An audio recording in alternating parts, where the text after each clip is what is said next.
Hay algo profundamente humillante en la manera en que Dios decidió salvar pecadores. El Hijo eterno de Dios vino al mundo, vivió con perfecta obediencia, murió bajo la maldición que nosotros merecíamos, resucitó victorioso, ascendió a la diestra del Padre, recibió toda autoridad en el cielo y en la tierra. Todo lo necesario para la salvación fue cumplido por Él, sin ayuda nuestra, sin mérito nuestro, sin cooperación humana que completara lo que faltaba. Cristo hizo la obra, Cristo pagó la deuda, Cristo venció, Cristo abrió el camino. Y luego, en su sabiduría, decidió poner el anuncio de esa obra en labios de hombres débiles. Eso debería detenernos. Porque si nosotros hubiéramos diseñado el plan, tal vez habríamos escogido un método más impresionante. Una voz audible desde el cielo cada mañana, ángeles recorriendo las ciudades, letras de fuego escritas sobre las nubes, visiones irresistibles en cada habitación, Biblias descendiendo del cielo sobre cada casa, Cristo mismo llamando por nombre a cada pecador con una voz que nadie pudiera ignorar. Pero Dios no lo hizo así. Él decidió enviar mensajeros, predicadores, heraldos, hombres comunes, frágiles, limitados, pecadores perdonados, vasijas de barro, para llevar una noticia gloriosa. Jesucristo murió por pecadores, resucitó, reina, y todo aquel que invoque su nombre será salvo. Esto no hace menos glorioso el Evangelio, hace más sorprendente la gracia. Porque el Dios soberano, que no necesita nada de nosotros, decidió usar la predicación como el medio ordinario para hacer oír la voz de Cristo a los perdidos y para edificar a su iglesia. La salvación no nace del poder del predicador, no descansa en su elocuencia, no depende de su personalidad, su inteligencia, su tono, su carisma o su capacidad de impresionar. Descansa en Cristo. Pero Cristo, por su Espíritu, se complace en hablar por medio de su palabra predicada. Y aquí muchos creyentes necesitan despertar, porque hemos llegado a tratar la predicación como si fuera una parte más del culto, una enseñanza útil, una charla espiritual, una reflexión bíblica, un momento que evaluamos según nuestra preferencia personal. Me gustó, no me gustó, fue muy largo, fue muy fuerte, fue interesante. No conecté. Y aunque es verdad que los predicadores pueden fallar, que deben ser fieles, claros, reverentes, sujetos al texto, hay algo más profundo que debemos recordar. Cuando la palabra de Cristo es predicada fielmente, no estamos simplemente oyendo a un hombre hablar sobre Dios, estamos siendo confrontados por el Dios que habla por medio de su palabra. La pregunta no es solo si escuchaste un sermón, la pregunta es si escuchaste la voz de Cristo y qué hiciste con ella. Pablo en Romanos 10 está tratando una tensión que ha atravesado toda la historia de la redención. La incredulidad de Israel no significa que la palabra de Dios haya fallado. Dios no improvisó un plan alternativo porque su primer plan se derrumbó. Dentro del Israel visible, Dios siempre tuvo un pueblo escogido por gracia.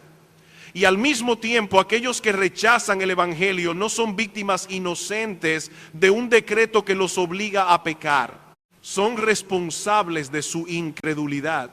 Rechazan a Cristo porque en su orgullo prefieren establecer su propia justicia antes que someterse a la justicia de Dios. Esa es una enfermedad más común de lo que pensamos. No solo vive en el judío incrédulo del primer siglo, vive en todo corazón religioso que quiere ser salvo sin venir como mendigo. Vive en el hombre que prefiere presentar sus méritos antes que recibir misericordia.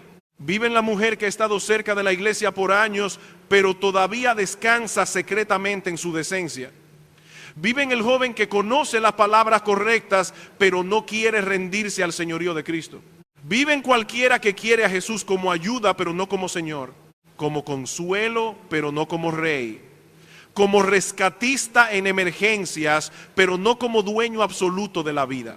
Y por eso Pablo vuelve a lo esencial. Todo aquel que invoque el nombre del Señor será salvo. Pero esa invocación no es un grito religioso de emergencia. Hay personas que invocan a Jesús como se llama a un paramédico en un accidente. Lo buscan cuando el dolor aprieta, cuando el matrimonio se complica, cuando la enfermedad amenaza, cuando la culpa se vuelve insoportable, cuando el futuro se oscurece. Señor, ayúdame. Señor, líbrame. Señor, resuélveme esto. Pero no quieren rendirse. No quieren soltar el pecado. No quieren abandonar el trono. No quieren venir a Cristo como Salvador y Señor. Invocar a Cristo para ser salvo es levantar la bandera blanca. Es reconocer que no puedes salvarte, que tu justicia no alcanza, que tu pecado es real, que mereces juicio, que Cristo es Dios encarnado, que obedeció perfectamente, que murió como sustituto, que resucitó victorioso, que Dios aceptó su sacrificio y que no hay otro nombre bajo el cielo en que podamos ser salvos. Es clamar no solo por alivio, sino por reconciliación, no solo por ayuda, sino por perdón. No solo por un cambio de circunstancias, sino por un nuevo Señor. Pero nadie puede invocar a aquel en quien no ha creído. Y nadie puede creer en aquel de quien no ha oído. Y nadie puede oír sin predicación. Y nadie predica legítimamente si no es enviado. Así Pablo nos lleva por una cadena santa, una cadena que humilla nuestro pragmatismo y corrige nuestra negligencia. Envío, predicación, oír, creer, invocar, salvación. Dios salva por medio del evangelio proclamado. La fe no surge de la intuición humana. Nadie se despierta un día y descubre por razonamiento natural que el Hijo de Dios se encarnó, murió por pecadores y resucitó al tercer día. Esa noticia debe ser anunciada. Y esto significa que el mundo no necesita simplemente saber que Dios existe. La conciencia ya testifica, la creación ya proclama, los demonios creen que Dios existe y tiemblan. Tampoco basta decir vagamente Dios te ama si nunca explicamos quién es Dios, qué es el pecado, qué exige su justicia, quién es Cristo, qué ocurrió en la cruz, por qué resucitó y qué significa venir a Él en arrepentimiento y fe. Un mensaje incompleto puede producir emoción religiosa sin llevar a salvación. Por eso la iglesia no puede avergonzarse de predicar el evangelio completo, no puede reemplazarlo por frases agradables, no puede suponer que la gente entiende lo que nunca ha oído, no puede esconder la cruz detrás de un lenguaje más aceptable. Si Cristo decidió salvar por medio de la predicación, entonces callar el evangelio no es prudencia, es infidelidad. Pero todavía hay algo más asombroso en este texto. Pablo no solo nos dice que el pecador debe oír acerca de Cristo, nos empuja a ver que por medio de la predicación fiel, el pecador debe oír a Cristo mismo. Y si eso es verdad, entonces cada vez que la iglesia se reúne bajo la palabra, ocurre algo mucho más serio de lo que muchos imaginan. Si la predicación fiel es el medio por el cual Cristo hace oír su voz, entonces venir bajo la palabra no es un acto liviano, no es simplemente asistir a una reunión, no es sentarse durante una hora para recibir información religiosa. No es escuchar a un hombre desarrollar ideas bíblicas mientras evaluamos si fue claro, si fue profundo, si fue ameno, si nos tocó o no nos tocó. Cuando la escritura es abierta y predicada fielmente, hay una realidad espiritual mucho más grande que nuestros ojos no alcanzan a ver. El Cristo vivo habla a su iglesia por medio de su palabra. Esto cambia todo. Cambia la actitud con la que llegamos al culto, cambia la manera en que escuchamos, cambia la forma en que respondemos. Porque si creemos que la predicación es solo un discurso humano, entonces podemos tratarla como consumidores.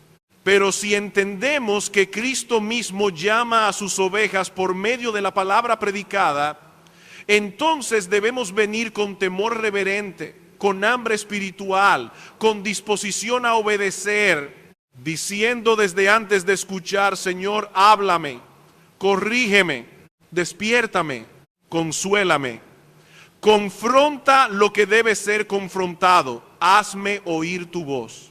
El problema es que muchos vienen a escuchar sermones, pero no vienen a someterse a Cristo. Y eso se nota.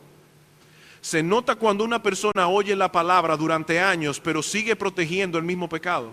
Se nota cuando alguien puede comentar la predicación, criticarla, repetirla, compartir frases, pero no dejarse gobernar por ella. Se nota cuando el corazón se acostumbra tanto a la voz externa del predicador que deja de temblar ante la voz interna de Cristo llamando al arrepentimiento, la fe, la humildad y la obediencia. La familiaridad religiosa puede convertirse en una forma terrible de sordera. Piensa en un joven que ha crecido en la iglesia, desde niño escuchó la Biblia, conoce las canciones, sabe cuándo ponerse de pie, cuándo sentarse, cuándo cerrar los ojos. ¿Ha oído hablar de la cruz tantas veces que las palabras ya no le parecen urgentes? Pecado, juicio, gracia, arrepentimiento, Cristo, fe, salvación, todo suena conocido y precisamente por eso está en peligro, porque puede estar sentado bajo la voz de Cristo y tratarla como sonido de fondo.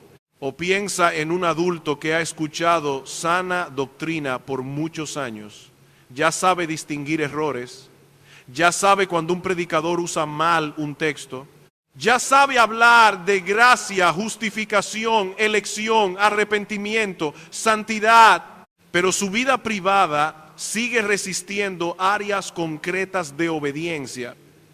Es rápido para evaluar el sermón, pero lento para ser evaluado por el sermón. Puede decir buena exposición y salir sin preguntar, Señor, ¿qué debo abandonar? ¿Qué debo creer? ¿A quién debo perdonar? ¿Qué verdad he oído hoy que exige respuesta? Ese es un peligro serio.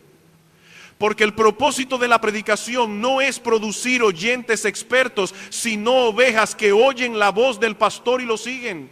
Cristo no habla para entretener nuestra mente religiosa, habla para llamarnos por nombre.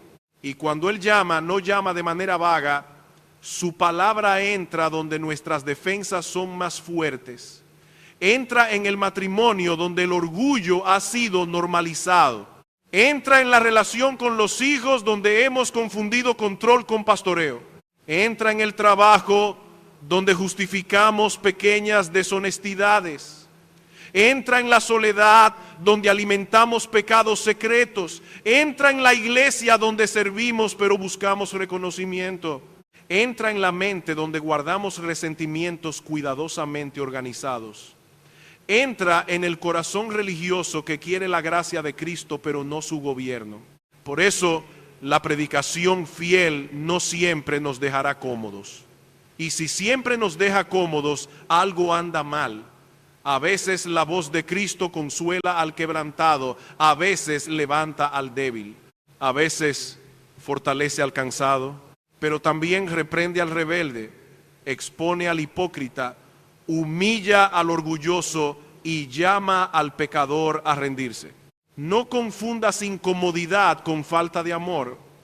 A veces Cristo te hiere por medio de su palabra para salvarte de una herida más profunda. Esto también nos ayuda a entender por qué la iglesia congregada tiene una importancia que muchos han empezado a tomar con ligereza. No estamos hablando de una costumbre vacía. No estamos hablando de una tradición humana que puede ser reemplazada sin pérdida por una vida espiritual privada a nuestro gusto. Cuando el pueblo de Dios se reúne bajo la palabra, Cristo está en medio de sus ovejas, alimentándolas, corrigiéndolas, guardándolas, llamándolas, reuniéndolas alrededor de su voz. Por supuesto, pueden existir circunstancias legítimas que impidan temporalmente congregarse. Hay enfermedad, peligro, limitaciones reales, situaciones excepcionales. Pero otra cosa muy distinta es que el corazón empiece a tratar la reunión del pueblo de Dios como algo opcional, secundario, prescindible. Una actividad más entre muchas. Esa actitud no empieza con apostasía visible. A menudo empieza con una pérdida de asombro ante lo que ocurre cuando Cristo convoca a su pueblo. El que desprecia la palabra congregada no entiende quién está hablando. Y aquí debemos examinarnos. ¿Venimos a la iglesia como ovejas necesitadas de la voz del pastor o como consumidores religiosos que buscan una experiencia agradable? Oramos antes de escuchar. Pedimos a Dios un corazón sensible. Llegamos preparados para ser corregidos. Tomamos en serio lo que oímos. Hablamos después con nuestra familia acerca de cómo obedecer, o salimos igual que entramos, habiendo oído palabras eternas como quien escucha algo común. La responsabilidad no está solo en el predicador que habla, también está en el oyente que escucha. Y esto debe producir temor, porque la misma predicación que Dios usa para salvar a algunos puede endurecer a otros cuando la rechazan. La misma voz que llama a las ovejas puede ser ignorada por quienes aman más sus tinieblas. La misma verdad que quebranta un corazón puede resbalar sobre otro que ya aprendió a resistir. Por eso debemos pedir misericordia. Nadie debe confiar en su capacidad natural para escuchar bien. Necesitamos que el Espíritu abra los oídos del alma. Pero si Cristo habla por medio de la predicación, entonces también debemos ver la evangelización con nuevos ojos. No compartimos el evangelio como quien entrega una opinión religiosa. No anunciamos una posibilidad entre muchas. Somos embajadores, somos enviados con una palabra de reconciliación. Y esto significa que el mundo no necesita nuestra creatividad más que nuestra fidelidad. Necesita oír la voz de Cristo en el mensaje de Cristo. La pregunta entonces no es solamente si estamos escuchando a Cristo. La pregunta siguiente es inevitable. ¿A dónde están yendo nuestros pies con ese mensaje? Porque los pies que llevan el evangelio son llamados hermosos por Dios. Dios llama hermosos los pies que llevan el evangelio, porque esos pies cargan la noticia más gloriosa que este mundo puede escuchar. No son hermosos por apariencia, no son hermosos porque caminan sobre escenarios grandes, ni porque pertenecen a personas reconocidas, ni porque reciben aplausos, ni porque pisan lugares importantes. Son hermosos porque se mueven bajo una comisión divina. Son pies que anuncian paz a los enemigos de Dios. Son pies que llevan la noticia de que el rey ha vencido, de que la deuda puede ser perdonada, de que hay reconciliación por medio de la sangre de Cristo, de que la puerta de la gracia sigue abierta para todo aquel que cree. El mundo celebra otros pies. Los pies del atleta, del artista, del poderoso, del viajero, del que pisa alfombras rojas, del que llega a lugares de influencia. Pero el cielo mira con belleza los pies de un creyente que cruza la calle, entra en una casa, se sienta con un amigo, habla con un hijo, visita a un enfermo, va a una nación lejana o se detiene en medio de su rutina para decir con fidelidad: Cristo salva pecadores. La belleza de esos pies está en el mensaje que llevan. Y esto debe corregir nuestra vergüenza. Muchos creyentes sienten temor de hablar del evangelio porque no quieren parecer intensos, incómodos, anticuados, fanáticos o simples. Temen perder aceptación. Temen una respuesta áspera. Temen no saber contestar una pregunta. Temen que la conversación cambie. Pero debemos recordar que estamos llevando. No estamos llevando una opinión privada. No estamos llevando una preferencia espiritual. No estamos llevando una tradición familiar. Estamos llevando el mensaje por medio del cual Dios salva a pecadores. Si tú conocieras el camino de salida de una casa en llamas, no pensarías demasiado en si tu voz suena elegante. Gritarías. Si supieras que alguien está tomando veneno creyendo que es medicina, no guardarías silencio por cortesía. Si vieras a una persona caminando hacia un precipicio, no dirías: no quiero imponerle mi perspectiva, hablarías porque la amas. Y si eso es verdad en peligros temporales, ¿cuánto más cuando hablamos de juicio eterno, pecado real, Cristo crucificado, resurrección, perdón y vida eterna? El amor que nunca advierte no es amor bíblico. Pero también debemos corregir nuestra superficialidad. Evangelizar no es simplemente decir frases generales que suenan amables. No basta con decir Dios te ama si nunca explicamos por qué necesitamos reconciliación con Dios. No basta decir Dios tiene un plan para tu vida si ocultamos que el hombre está bajo pecado y necesita arrepentirse. No basta invitar a alguien a sentirse mejor, a mejorar su familia, a encontrar propósito, a tener paz interior, si no le anunciamos a Cristo crucificado y resucitado por pecadores. El Evangelio tiene contenido y ese contenido debe ser proclamado. Debemos hablar de Dios, santo, justo, creador, soberano, digno de toda adoración. Debemos hablar del hombre creado para Dios, caído en pecado, culpable, incapaz de salvarse por sus méritos. Debemos hablar de Cristo, verdadero Dios y verdadero hombre, obediente en nuestro lugar, muerto como sustituto, resucitado en victoria, exaltado como Señor. Debemos hablar de la respuesta que Dios demanda: arrepentimiento y fe, venir a Cristo no con obras para comprar salvación, sino con manos vacías para recibir misericordia. Debemos hablar de la promesa: todo aquel que invoque el nombre del Señor será salvo. Esto no requiere lenguaje complicado, no requiere formación académica avanzada, no requiere ser un predicador público, pero sí requiere fidelidad. El Evangelio puede ser explicado con sencillez, pero no debe ser reducido hasta desaparecer. Una cosa es hablar de manera clara, otra es quitar las verdades que ofenden el orgullo humano. Y aquí la iglesia necesita recuperar convicción. La predicación pública del Evangelio es esencial, pero el mensaje predicado desde el púlpito debe resonar durante la semana en la vida del pueblo de Dios. No todos son llamados a ocupar un púlpito. No todos serán pastores, misioneros de tiempo completo o evangelistas públicos, pero todos los creyentes han recibido la responsabilidad de dar razón de la esperanza que hay en ellos con mansedumbre y reverencia según las oportunidades que Dios abra. Tus pies también importan. ¿A dónde van tus pies con el Evangelio? ¿Van al trabajo? Sí. ¿Van al mercado? ¿Van a la universidad? ¿Van a la casa de familiares? ¿Van a reuniones? ¿Van a hospitales? ¿Van a conversaciones ordinarias?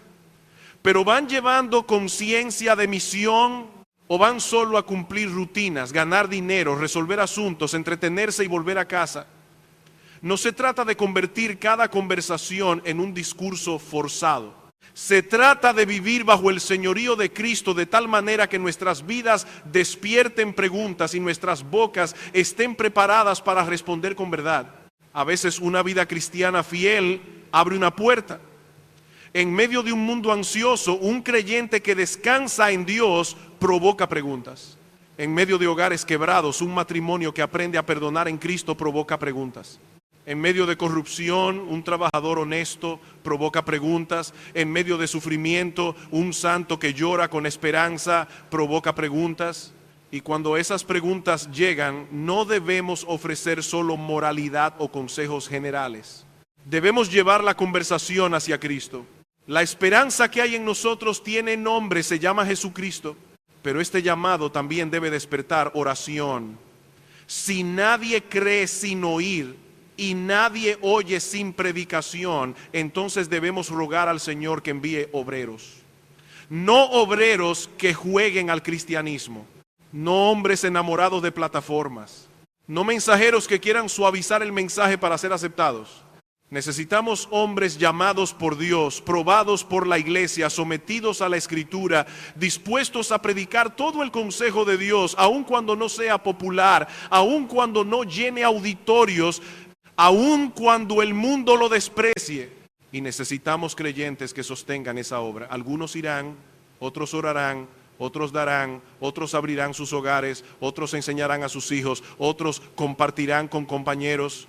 Otros apoyarán misiones, pero nadie que haya recibido el Evangelio debe vivir como si la expansión del Evangelio no tuviera nada que ver con él.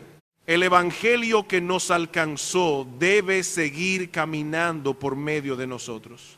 Piensa en aquel mensajero que corría para anunciar una victoria militar, llegaba agotado, con el cuerpo al límite, pero con una noticia que no podía guardar: hemos vencido. Ese mensaje era importante para una ciudad, pero el mensaje cristiano es infinitamente mayor. No anunciamos que un ejército humano derrotó a otro. Anunciamos que Cristo venció en la cruz, que el pecado fue expiado, que la muerte fue derrotada, que Satanás fue desarmado, que el Rey está entronizado, que hay perdón para culpables, vida para muertos, esperanza para condenados, reconciliación para enemigos.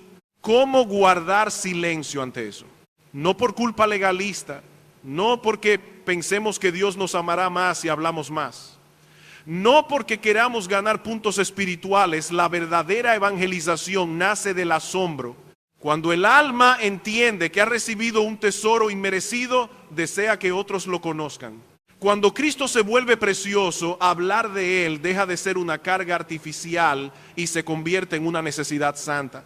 No podemos dejar de decir lo que hemos visto y oído. Pero Pablo no es ingenuo.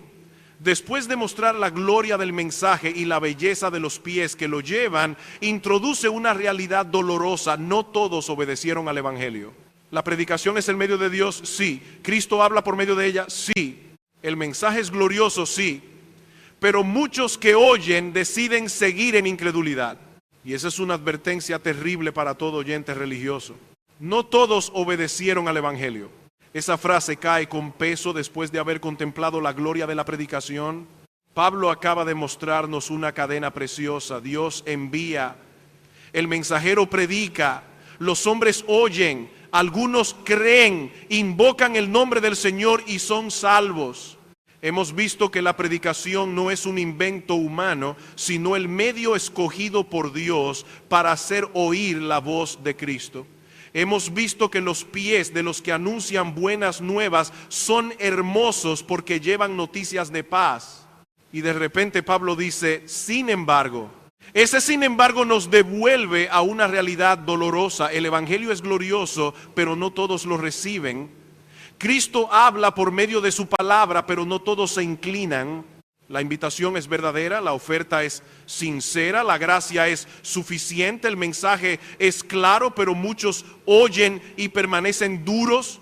Muchos escuchan acerca de Cristo y aún escuchando la voz de Cristo en la predicación siguen resistiendo, no porque falte poder en el evangelio, no porque Dios haya fallado, no porque el mensaje sea débil, sino porque el corazón humano, abandonado a sí mismo, ama su propio camino.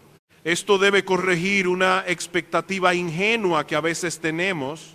Pensamos que si el sermón es fiel, si el evangelio es claro, si el predicador predica con pasión, si la verdad es presentada con lágrimas, entonces necesariamente la mayoría responderá.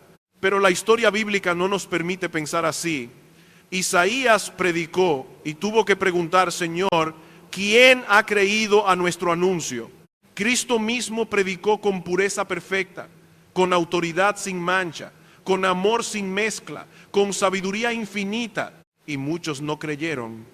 Pablo predicó con poder apostólico, con claridad doctrinal, con sufrimiento, con lágrimas, y muchos lo rechazaron. Si rechazaron a Cristo predicando a Cristo, no debemos sorprendernos cuando rechazan a siervos débiles anunciando a Cristo.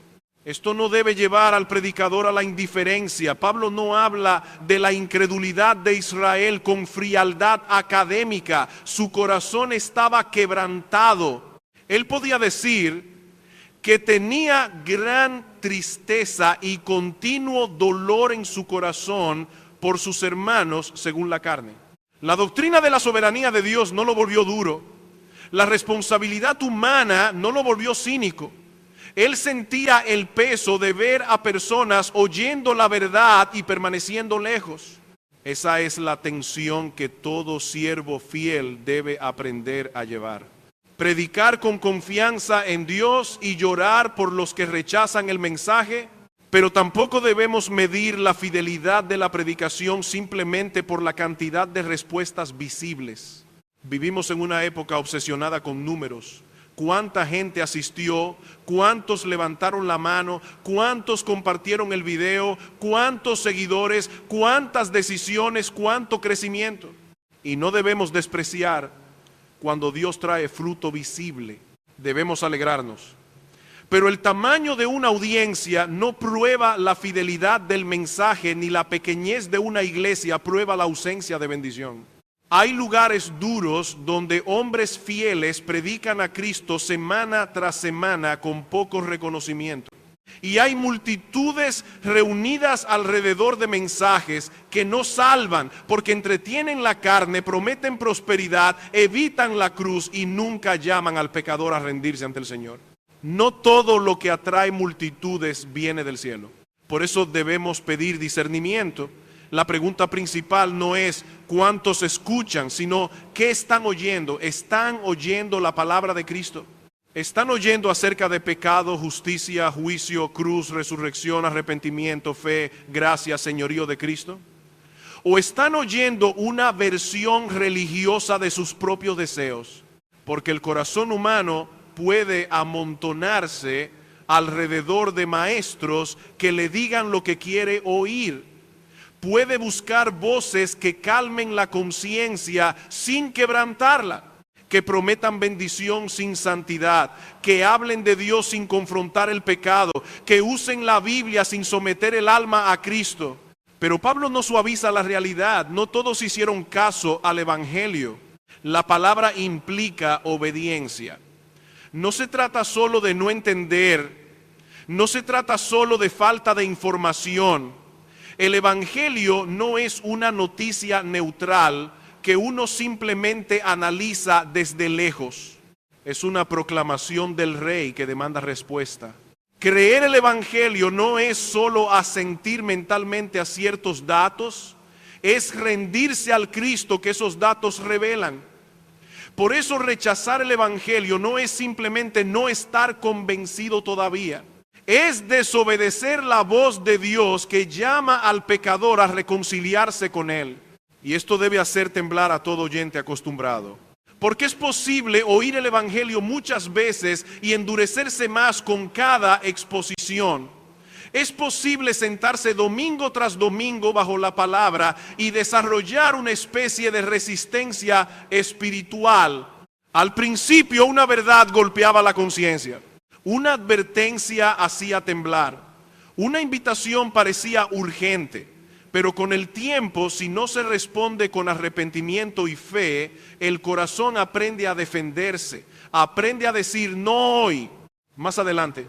Yo ya sé esto, eso no es para mí. Cuando esté listo, cuando cambien otras cosas, y cada no hace más fácil el siguiente.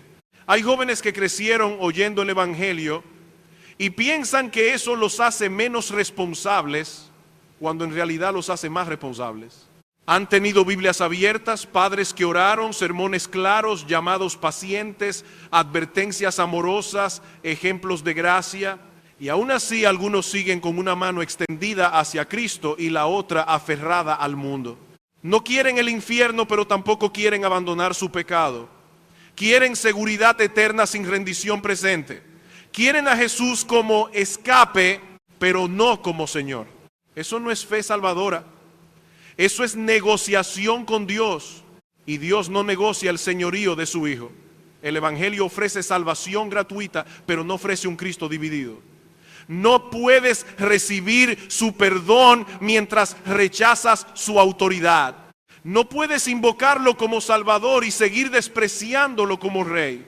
No puedes abrazar la cruz y seguir abrazando voluntariamente aquello por lo que Cristo murió.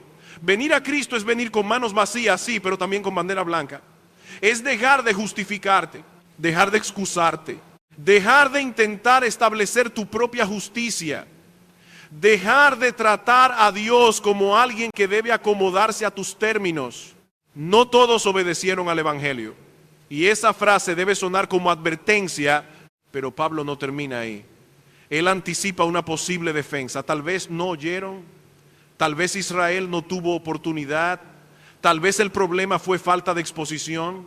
Y la respuesta apostólica es clara: sí oyeron. La voz salió, el mensaje llegó. El problema no fue ausencia de luz, sino resistencia a la luz. Y esa verdad nos obligará a mirar con honestidad una de las formas más peligrosas de incredulidad, la del que sabe lo suficiente para ser salvo, pero sigue sin querer venir. El problema no fue que no oyeron.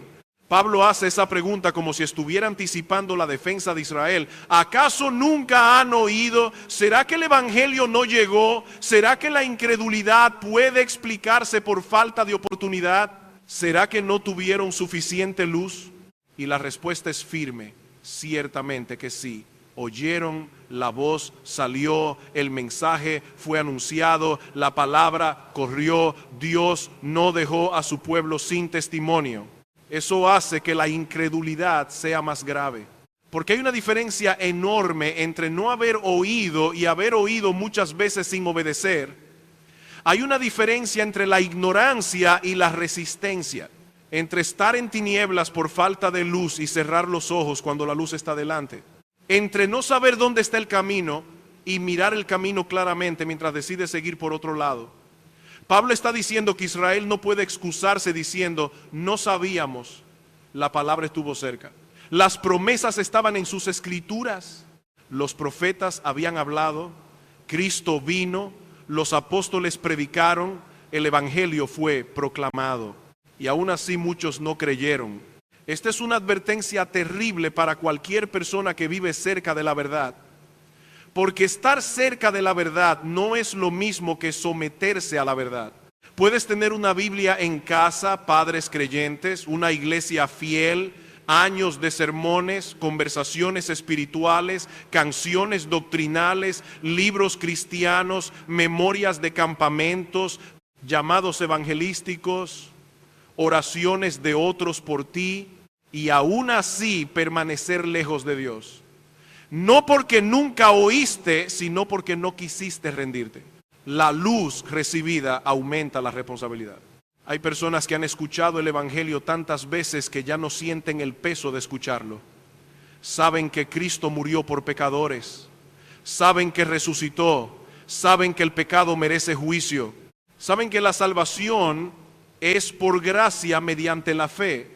Saben que no pueden salvarse por obras, saben que deben arrepentirse, saben que nadie que venga a Cristo será rechazado. Pero ese conocimiento, en vez de llevarlos a una fe humilde, se ha convertido en una especie de familiaridad peligrosa. Saben lo suficiente para ser salvos, pero no quieren ser gobernados. Ese es el punto donde la incredulidad muestra su verdadero rostro. Muchas veces no es falta de información, no es un problema intelectual en el sentido más profundo, no es que la persona necesita resolver cada pregunta antes de venir. Hay preguntas reales, sí. Hay luchas honestas, sí. Pero en muchos casos, detrás de las objeciones hay una voluntad que no quiere doblarse. Hay pecados que no se quieren soltar. Hay orgullo que no quiere venir como mendigo. Hay amor al mundo. Hay temor al costo. Hay una resistencia al señorío de Cristo. El corazón humano es experto en convertir la demora en razonamiento. Dice, necesito más tiempo, pero ha tenido años. Dice, necesito entender mejor, pero entiende lo suficiente para saber que debe venir. Dice, no quiero ser hipócrita, pero usa esa frase para seguir desobedeciendo. Dice, todavía no estoy listo, como si la salvación dependiera de prepararse a sí mismo y no de venir a Cristo con su miseria. Dice más adelante, pero no tiene promesa de mañana. Dice, yo he pedido a Dios que me salve y no pasa nada, pero quizá lo que llama pedir salvación es un intento de escapar del infierno sin rendir el corazón al Señor. No puedes agarrarte de Cristo con una mano mientras con la otra te aferras voluntariamente al mundo. Eso no significa que el pecador deba limpiarse primero para venir. No, venimos sucios, venimos culpables, venimos impotentes, venimos sin justicia propia. Pero venir a Cristo implica venir reconociendo que Él tiene derecho sobre todo. No vienes a negociar qué pecados conservarás. No vienes a firmar un acuerdo parcial, no vienes a usar a Jesús como seguro contra el infierno mientras sigues siendo dueño de tu vida. Vienes a un Salvador que es Señor. Vienes a un Rey que perdona gratuitamente, pero no abdica de su trono. Israel oyó, pero muchos no quisieron someterse a la justicia de Dios. Ese era el problema. Querían establecer la suya propia. Y esa tentación sigue viva en la religión humana. Hay personas que prefieren la escalera de su obediencia antes que la mesa de la gracia. Prefieren decir, yo no soy tan malo, yo he hecho lo mejor que puedo, yo crecí en la iglesia, yo he servido, yo tengo valores, yo creo en Dios, yo no hago daño a nadie. Pero todo eso, cuando se usa como base para acercarse a Dios, es una forma de rebelión disfrazada de virtud. Porque rechazar la justicia de Cristo para presentar la tuya no es humildad, es orgullo. Y hay un orgullo religioso más difícil de detectar que el orgullo mundano. El mundano puede jactarse de su pecado. El religioso puede jactarse de su decencia. El mundano puede decir, no necesito a Dios. El religioso puede decir con sus labios que necesita a Dios, mientras en su corazón descansa en su historial, su moral, su familia, su conocimiento bíblico, sus emociones espirituales, su asistencia a la iglesia. Pero delante del tribunal de Dios, ninguna de esas cosas puede justificar a un pecador. Solo Cristo salva. Pablo también pregunta si Israel no entendió. ¿Será que el problema fue falta de comprensión? Y otra vez muestra que sus propias escrituras anunciaban que Dios provocaría celos a Israel con un pueblo que no era pueblo. Los gentiles, aquellos que no tenían los privilegios del pacto antiguo, aquellos que no buscaban a Dios, aquellos que estaban lejos, serían alcanzados por gracia. Dios se dejaría hallar por quienes no lo buscaban. Diría, heme aquí a una nación que no invocaba su nombre. Eso debió despertar a Israel, debió llevarlos a reconocer que Dios estaba cumpliendo lo que había prometido. Pero en vez de humillarse, muchos se endurecieron más. Aquí hay otra advertencia para nosotros. A veces Dios obra cerca de una persona, convierte a otros, transforma vidas, salva a quienes parecían más lejos, rescata a alguien que no tenía trasfondo religioso, despierta a un pecador evidente. Y el que ha estado cerca de la iglesia por años, mira todo eso sin quebrantarse, ve la gracia en otros pero no se rinde, ve que Dios está obrando pero no viene, ve gentiles entrando, por decirlo así, mientras él permanece fuera con una Biblia bajo el brazo. ¡Qué tragedia! Estar cerca de la casa y no entrar. Pero todavía más conmovedor es lo que Pablo dice después. Dios no se presenta como un juez frío esperando en silencio. Se muestra como alguien que extiende sus manos todo el día a un pueblo desobediente y rebelde. No son manos cerradas, no son manos indiferentes, son manos extendidas. Manos de paciencia, manos de invitación, manos que llaman al rebelde a volver. Y esa imagen nos prepara para una de las verdades más solemnes y tiernas de todo este pasaje. Si alguien se pierde, no será porque las manos de Cristo no estuvieron abiertas, sino porque amó más su rebelión que la gracia ofrecida. Todo el día extendí mis manos a un pueblo desobediente y rebelde. Esa imagen debería quebrantar cualquier idea fría que tengamos de Dios. Pablo no presenta al Señor como un espectador distante, indiferente ante la incredulidad humana. Tampoco lo presenta como alguien que se complace en la condenación del pecador rebelde.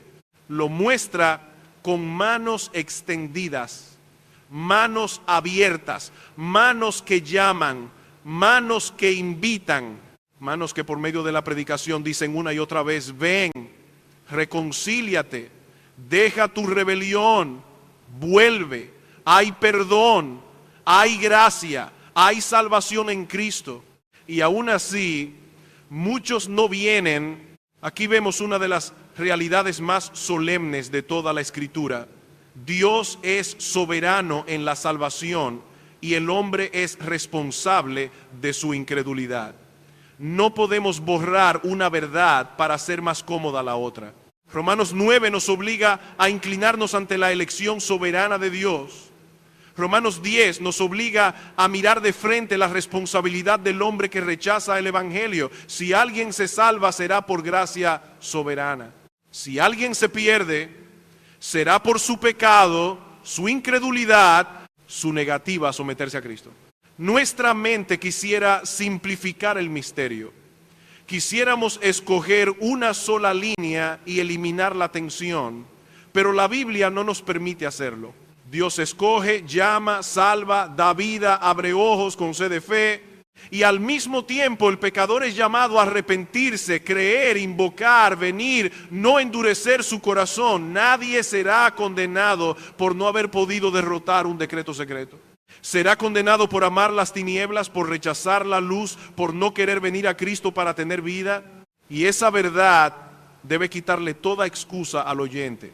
No digas, si Dios quiere salvarme, me salvará, mientras sigues resistiendo la voz de Cristo. Eso no es teología profunda, es presunción disfrazada.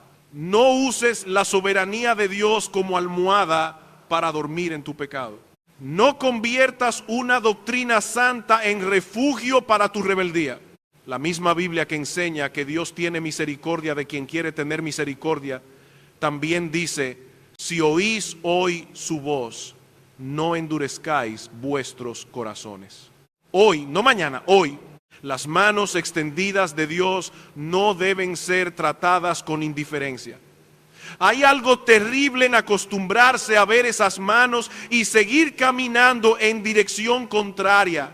Un niño rebelde puede oír muchas veces la voz de su padre llamándolo a volver, y cada vez que ignora ese llamado, su corazón se vuelve más descarado. Al principio quizás siente culpa, después se irrita, luego se acostumbra, finalmente puede llegar a despreciar la ternura que antes lo conmovía. Así puede pasar con la predicación. La primera vez que escuchaste que eras pecador, temblaste. La primera vez que entendiste que Cristo murió por culpables, algo dentro de ti se movió. La primera vez que oíste que no puedes salvarte por tus obras, tu conciencia fue tocada. Pero después oíste otra vez, y otra vez, y otra vez. Y si no respondiste con arrepentimiento y fe, quizá aprendiste a sobrevivir al sermón. Aprendiste a esperar que pasara el llamado. Aprendiste a distraerte. Aprendiste a decir, eso ya lo sé. Aprendiste a salir igual. Qué peligro cuando un pecador aprende a estar tranquilo bajo advertencias eternas. Por eso este pasaje no solo llama a los incrédulos a venir, también llama a la iglesia a escuchar con reverencia y a predicar con urgencia. Porque si la fe viene por el oír y el oír por la palabra de Cristo, entonces no hay estrategia humana que pueda reemplazar la proclamación del evangelio.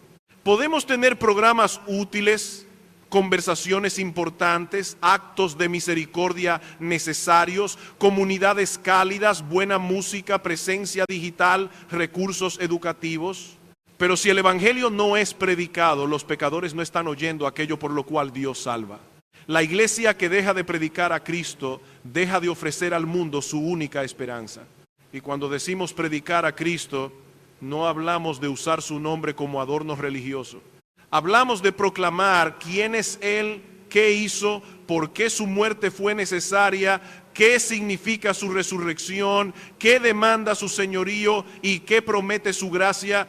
Hablamos de decir al mundo que Dios es santo, que el pecado es real, que la justicia humana no puede justificar, que la cruz no fue un accidente, que el Hijo de Dios cargó la culpa de su pueblo, que resucitó, que reina, que volverá, y que todo aquel que invoque su nombre será salvo. Ese mensaje debe sonar desde el púlpito, pero no debe quedarse en el púlpito. Debe llegar a la mesa de la casa, a las conversaciones con los hijos, al café con un amigo, a la visita al enfermo, al compañero de trabajo, al vecino confundido, al familiar que cree que por ser buena persona está en paz con Dios. No todos serán predicadores públicos, pero todo creyente debe sentir el peso santo de haber recibido una noticia que otros necesitan oír. No por culpa, por gratitud. Pablo decía que era deudor, no porque le debiera a Dios un pago por su salvación, como si la gracia necesitara ser compensada, La salvación es gratuita, comprada totalmente por Cristo. Pero Pablo se sabía deudor de los hombres porque había recibido un tesoro que no podía guardar para sí. Él había sido alcanzado por misericordia. Había sido enemigo, perseguidor, blasfemo y Cristo lo había detenido en el camino. ¿Cómo callar después de eso? Cuando una persona entiende de qué fue salvada, empieza a mirar a los perdidos con otros ojos. Ya no los ve solo como personas difíciles, inmorales, arrogantes, confundidas o molestas. Los ve como él mismo habría seguido siendo sin gracia. Los ve como almas eternas. Los ve como pecadores necesitados del mismo Cristo que los salvó a él. Y entonces la evangelización deja de ser una tarea fría en una lista religiosa. Se convierte en un desbordamiento de asombro. Yo encontré perdón. Yo encontré misericordia. Yo escuché la voz del pastor. ¿Cómo no voy a querer que otros le escuchen? Pero hay otro punto que debemos enfrentar. Muchos padres cristianos dicen amar el evangelio, pero en la práctica sueñan más con el éxito terrenal de sus hijos que con la expansión del reino de Dios. Si un hijo dice que quiere estudiar una carrera prestigiosa, se alegran. Si dice que quiere ganar mucho dinero, se entusiasman. Si dice que quiere vivir cómodo, lo apoyan. Pero si expresa un deseo serio de servir en misiones, predicar, prepararse para el ministerio o llevar el evangelio donde hay necesidad, algunos reaccionan con miedo, sospecha o desánimo. Eso revela lo que realmente consideramos hermoso. Si Dios llama hermosos los pies que anuncian el evangelio, ¿por qué nosotros los tratamos como si estuvieran desperdiciando su vida? Por supuesto, todo llamado debe ser probado en la iglesia local. No debemos confundir emoción juvenil con comisión divina. Pero el corazón de un padre cristiano debería alegrarse si su hijo ama tanto a Cristo que desea gastar su vida anunciándolo. Mejor un hijo pobre y fiel llevando el evangelio que un hijo exitoso y frío viviendo para sí mismo. Porque el mundo necesita oír. Y Cristo sigue reuniendo a sus ovejas por medio de su voz. La pregunta es si nosotros estamos escuchando esa voz y si nuestros pies están disponibles para llevarla. Si Cristo sigue reuniendo a sus ovejas por medio de su voz, entonces la iglesia no puede vivir distraída de la misión. No somos un club religioso reunido alrededor de preferencias comunes. No somos una comunidad moral que intenta mejorar la sociedad con buenos valores. No somos una asociación de personas que comparten lenguaje bíblico, música cristiana y ciertas costumbres familiares. Somos el pueblo que ha oído la voz del pastor, ha sido rescatado por su sangre y ahora es enviado a anunciar que hay reconciliación con Dios por medio de Cristo. Eso significa que cada creyente debe preguntarse con seriedad, ¿qué estoy haciendo con el evangelio que recibí? No todos serán predicadores públicos. No todos serán enviados a países lejanos. No todos tendrán el mismo don, la misma oportunidad, la misma función dentro del cuerpo de Cristo. Sería un error pensar que la única manera de participar en la misión es abandonar el trabajo, venderlo todo y cruzar el océano. Dios llama a algunos a eso, sí. Pero llama a todos a vivir como testigos fieles en el lugar donde los ha puesto. El abogado cristiano no deja de ser útil al reino porque esté en una oficina. El médico cristiano no está fuera de la misión porque trabaja en un hospital. La madre que enseña a sus hijos la palabra no está haciendo algo pequeño. El trabajador que vive con integridad, ora por sus compañeros y habla de Cristo cuando Dios abre puertas, no está desconectado de la obra. El joven que en la universidad no se avergüenza del evangelio está usando sus pies. La anciana que ya no puede salir mucho, pero ora por obreros y sostiene a misioneros con lo que tiene, está participando en algo eterno. La misión no pertenece a una élite espiritual, pertenece a la iglesia. Pero esa verdad no debe ser usada como excusa para diluir el llamado particular de algunos hombres a predicar públicamente la palabra. Dios sigue llamando obreros para su mies. Dios sigue levantando pastores, evangelistas, misioneros, hombres que deben ser probados, afirmados y enviados por iglesias locales fieles. Y la iglesia debe rogar por eso. No solo por más actividades, no solo por más programas, no solo por más recursos. Debemos rogar al Señor que levante hombres santos, claros, valientes, humildes, saturados de escritura, dispuestos a predicar a Cristo, aunque el mundo no aplauda. Porque el mundo no necesita más voces religiosas, necesita heraldos de Cristo. Y aquí debemos examinar qué tipo de cristianismo estamos promoviendo en nuestras casas. Padres, madres, ¿qué consideran ustedes una vida exitosa para sus hijos?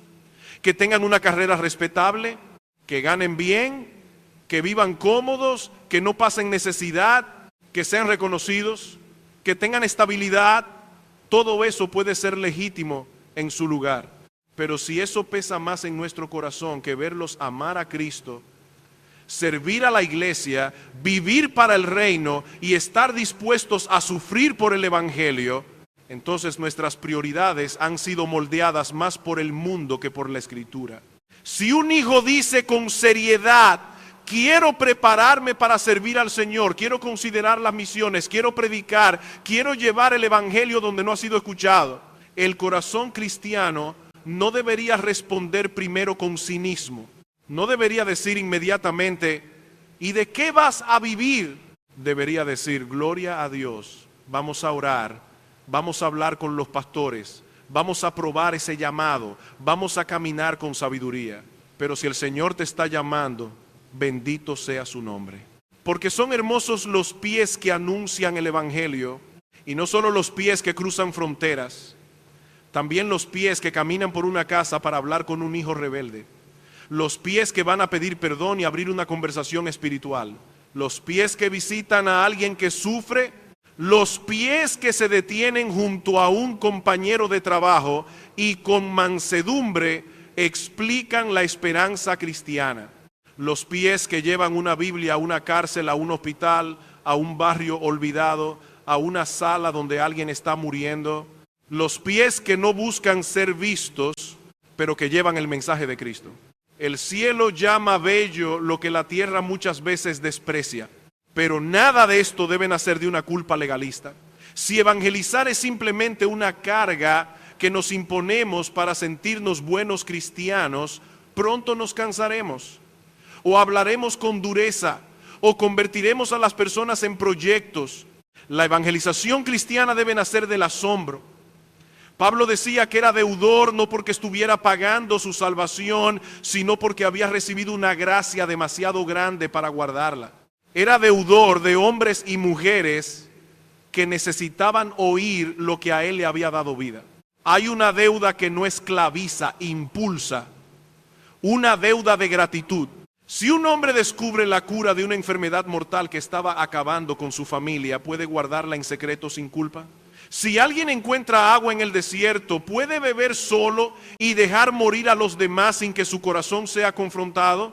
Si nosotros hemos oído que Cristo murió por pecadores, que la deuda fue saldada, que hay perdón gratuito, que la condenación puede ser removida, que el Hijo de Dios resucitó y reina, ¿cómo podemos vivir como si esa noticia fuera solo para nuestro consumo privado?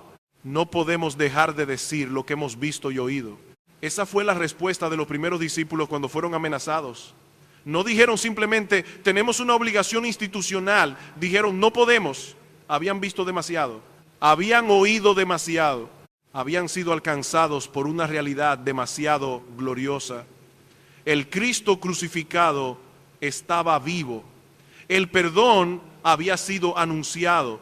El Espíritu había sido derramado y ahora se les pedía que callaran. No podían. La pregunta es si nosotros todavía sentimos algo de ese no podemos. Quizá nuestra boca está cerrada porque nuestro asombro está débil. Quizá hablamos poco de Cristo porque lo contemplamos poco. Quizá evangelizar nos parece pesado porque el evangelio mismo ha dejado de parecernos maravilloso. Cuando Cristo vuelve a ser precioso para el alma, hablar de Él deja de ser una actuación forzada. Sigue habiendo temor, sí. Seguimos siendo débiles, sí. Podemos necesitar sabiduría, sí. Pero el corazón empieza a decir: Alguien necesita oír esto. Alguien necesita saber que hay misericordia. Alguien necesita escuchar la voz del pastor. Por eso la solución no es simplemente repetir, debo evangelizar más. La solución es volver a mirar a Cristo hasta que el corazón sea calentado por la gracia. Mira de nuevo la cruz. Mira de nuevo tu pecado perdonado. Mira de nuevo la paciencia de Dios contigo. Mira de nuevo la eternidad de la que fuiste librado. Mira de nuevo el cielo que no merecías. Mira de nuevo al Salvador que no se avergonzó de cargar tu culpa delante de todos. Y luego pregúntate, ¿me avergonzaré yo de hablar de Él? Pero este pasaje no solo llama a la iglesia a predicar, también llama al pecador a responder. Porque cada vez que el evangelio es anunciado, las manos de Dios siguen extendidas. No sabemos cuántas veces más una persona escuchará la voz de Cristo. No sabemos si habrá otro sermón, otra conversación, otra oportunidad, otro llamado. Por eso la conclusión no puede ser neutra. Debe terminar como termina el evangelio mismo, con un ruego solemne en nombre de Cristo. Reconcíliate con Dios, reconcíliate con Dios. Ese no es un consejo religioso más. No es una sugerencia para mejorar tu vida. No es una invitación a añadir espiritualidad a tu rutina. Es un ruego hecho en nombre de Cristo. Es el mensaje del Rey para enemigos que todavía respiran bajo su paciencia.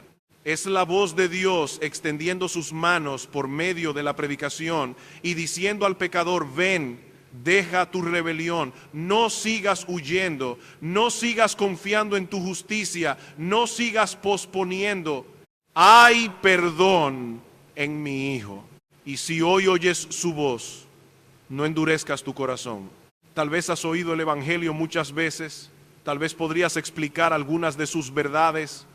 Sabes que eres pecador, sabes que Cristo murió en la cruz, sabes que resucitó, sabes que la salvación no se compra con obras, sabes que debes arrepentirte, sabes que la vida es corta, sabes que no tienes control sobre el día de tu muerte, sabes que Dios ha sido paciente contigo, pero saber esas cosas y seguir sin venir a Cristo no te deja en una posición neutral, te deja bajo mayor responsabilidad.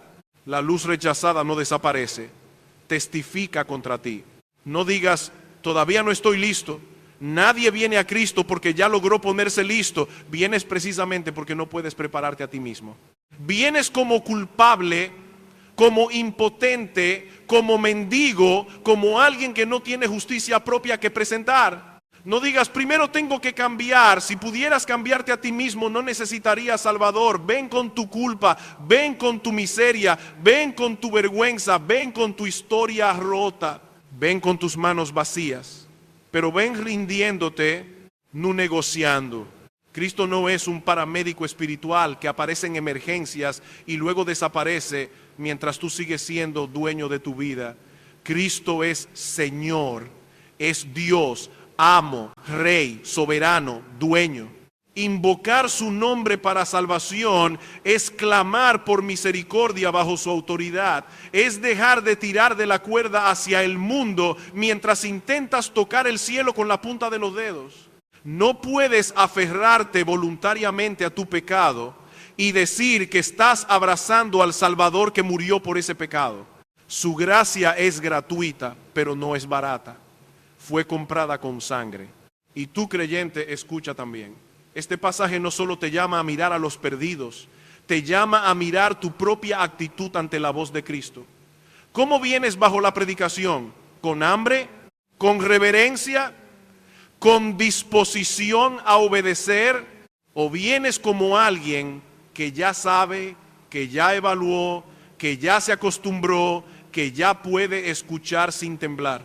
Recuerda, la predicación fiel no es simplemente un hombre hablando sobre un libro antiguo. Es Cristo haciendo oír su voz por medio de su palabra. Ven a la iglesia como oveja que necesita al pastor. Ven diciendo, Señor, háblame. No permitas que mi corazón se endurezca. No me dejes esconderme detrás del conocimiento. No me dejes escuchar para otros. No me dejes criticar lo que debo obedecer. No me dejes salir igual cuando tu voz me ha llamado. Y cuando escuches, responde. Si Él corrige, arrepiéntete. Si consuela, descansa. Si envía, obedece. Si expone un pecado, no lo defiendas. Si te recuerda el Evangelio, adora. Y después, lleva ese Evangelio contigo. La iglesia no puede callar el mensaje por medio del cual Dios salva. Nadie invocará a Cristo si no cree. Nadie creerá si no oye. Nadie oirá si el Evangelio no es proclamado. Y Dios ha querido que esa proclamación camine sobre pies humanos. Tus pies, los míos, los pies de predicadores enviados, los pies de misioneros sostenidos, los pies de padres que enseñan a sus hijos, los pies de creyentes que cruzan una sala, una calle, una oficina, una frontera para hablar de Cristo. Cuán hermosos son esos pies. No porque sean fuertes, famosos o admirados, sino porque llevan una noticia eterna. Cristo venció, Cristo pagó, Cristo resucitó, Cristo reina. Cristo ofrece perdón y vida eterna a todo aquel que cree. El Dios contra quien hemos pecado ha provisto reconciliación en su propio Hijo. No venimos al mundo con una opinión religiosa, venimos como embajadores del Rey. No estamos negociando la verdad, estamos anunciando lo que Dios ha hecho y rogando a los hombres, reconcíliense con Dios. Que el Señor levante obreros, hombres fieles que prediquen todo el consejo de Dios, iglesias que envíen con discernimiento, familias que celebren, no desanimen cuando un hijo desea gastar su vida por el Evangelio. Creyentes que oren, sostengan, hablen, vivan con mansedumbre y reverencia y den razón de la esperanza que hay en ellos. Que no juguemos al cristianismo mientras millones caminan hacia la eternidad sin haber oído claramente la voz de Cristo en el Evangelio. Pero que todo esto nazca del asombro, no del legalismo. No hablamos de Cristo para pagar una deuda que compra el favor de Dios. Cristo ya pagó todo. Hablamos porque hemos recibido gracia. Hablamos porque fuimos alcanzados cuando no buscábamos. Hablamos porque Dios extendió sus manos hacia nosotros. Hablamos porque alguien nos predicó. Hablamos porque el pastor nos llamó por nombre. Hablamos porque nuestros pecados fueron perdonados. Hablamos porque no podemos dejar de decir lo que hemos visto y oído. Y si estás lejos, las manos siguen extendidas. No sabes si volverás a oír este llamado. No sabes si mañana tu corazón estará más sensible o más duro. No sabes si tendrás otra oportunidad. Pero hoy, mientras la palabra llega a ti, Cristo es anunciado. No vengas con excusas. No vengas con méritos. No vengas con promesas vacías de que algún día cambiarás. Ven a Cristo, confiesa tu pecado, cree en su obra suficiente, invoca su nombre como Señor, recibe por gracia lo que jamás podrías ganar por esfuerzo. Nadie que venga a Él será echado fuera. Reconcíliate con Dios. The world is endless, so wide, so broad, but somehow I'm still lost in you.